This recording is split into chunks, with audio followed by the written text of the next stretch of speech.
బంగారం ధరలు. మగవాళ్ళకు బంగారం అంటే ఎంతో ప్రీతి. ఇంట్లో ఏ చిన్న ఫంక్షన్ జరిగినా బంగారం కొనేందుకే ఆసక్తి చూపిస్తుంటారు. కొత్త కొత్త డిజైన్స్ వచ్చే జ్యువెలరీని కొనేందుకు మహిళలు ఎక్కువగా సమయం కేటాయిస్తుంటారు. అలాంటి ఆడవారు అంతగా ఇష్టపడే బంగారం ధరలు మాత్రం కుదురుగా ఉండవు.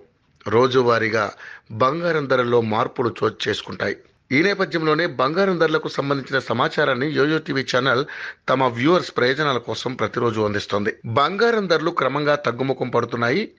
మొన్నటి వరకు 80,000కు చేరువైన తులం బంగారం ధర ఏకంగా 10,000 తగ్గడం గమనార్హం. తాజాగా శనివారం కూడా బంగారం ధరలో తగ్గుదల కనిపించింది. దీంతో 10 గ్రాముల 22 క్యారెట్ల బంగారం ధర 65,890 కాగా 24 క్యారెట్ల 10 గ్రాముల బంగారం ధర 71,880గా కొనసాగుతోంది. ఇక వెండి కూడా బంగారం బాటలోనే పయనిస్తోంది. ప్రధాన నగరాల్లో వెండి ధరలు తగ్గుముఖం పట్టాయి. కిలో వెండి ధర 64,900 వద్ద కొనసాగుతోంది.